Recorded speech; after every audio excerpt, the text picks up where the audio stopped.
And you've got Anand Rathi, which came out with a pretty solid growth year on year, about 34% in terms of their profit at 57.8 crore rupees.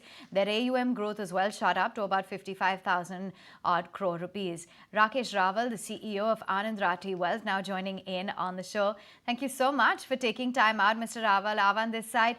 The last time you joined us, you had revised your AUM guidance to about 51,000 crores. And in Q3 itself, you have managed to beat this guidance with a 55,000 crore rupee AUM, as I highlighted. So what's the next target? Good morning. I think we would say that, okay, we'd like to do 55,000 plus also by the next quarter end, because if the net flows that we might get for the next quarter, we are providing for some market corrections that might happen. So if we end the year with 55,000 crores, I'll be very happy. Well, if the market holds up, then this number could go up. So there's enormous opportunity. And of course, we are hoping for the best. Enormous opportunity and hoping for the best. Obviously more than 55,000 crores is a possibility.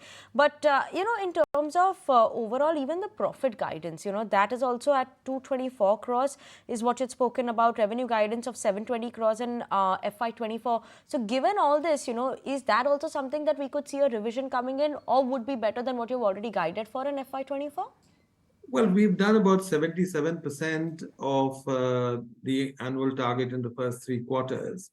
So if we have to do 23% in the balance one quarter, logically, there is a chance of an upside. We've not formally revised anything. However, as I said, that the momentum is with us, and there's a very, very good chance that we'll meet these guidances and perhaps try and exceed them. Always trying to exceed those targets. But Rakesh, what I want your comment on is also the breakup in terms of the equity interest that we are seeing right now, because in our conversation, it seems there's a bit of a FOMO in the tier 3, tier 4 cities. I'm not even talking about the tier 1, tier 2 anymore. I think it's getting a lot more, broad-based and widespread when it comes to the geographical breakup as well. Talk to us about what internals you are witnessing on the ground, and what are you doing to tap into that particular opportunity? Well, as we've been saying in the past and again, that our strategy of clients' money is based on their objective of trying to get 13 to 14% result, which is got by significantly doing about 65% in mutual funds and the balance in structures.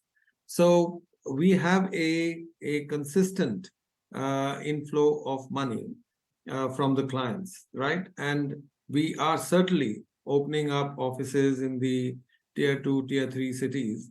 So, for example, we have something in Coimbatore, we have something in Vijayawada, we are doing something in Lucknow now.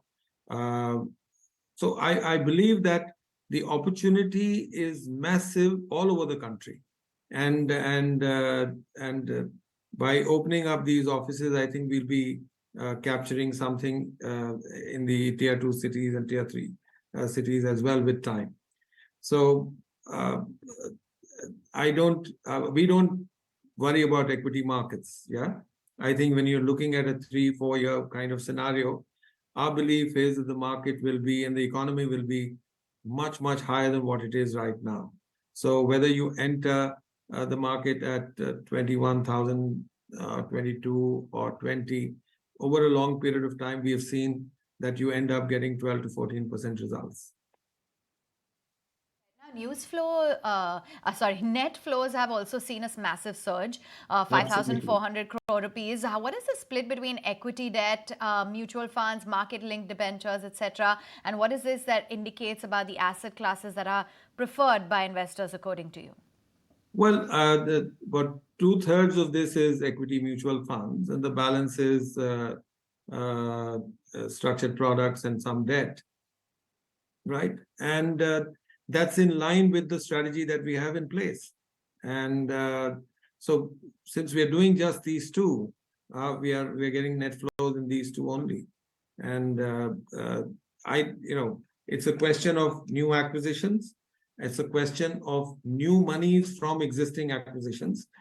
If we are able to tap more of that, this net flow will continue. And we are confident that net flows should continue to do very well over the years. What did you take regarding the private wealth business in terms of what kind of growth rate should we expect going forward? And overall, what's the differential in terms of the margins of private wealth versus digital wealth? Well, our belief is that 20 to 25% or 25% thereabout growth in private wealth is going to be there for very, very long periods of time. And the logic for that is that if clients' portfolios grow at 12 to 14%, I just need to add another 10% for getting my 25% number. 10% growth in a, not a well-penetrated market is not a big deal. And therefore, our belief is that 25% growth we should get for long periods of time. As far as digital wealth is concerned, it's an inception business, and it's a very small business, still at an experimental stage, and therefore comparing margins of the two businesses may not be very fair to both.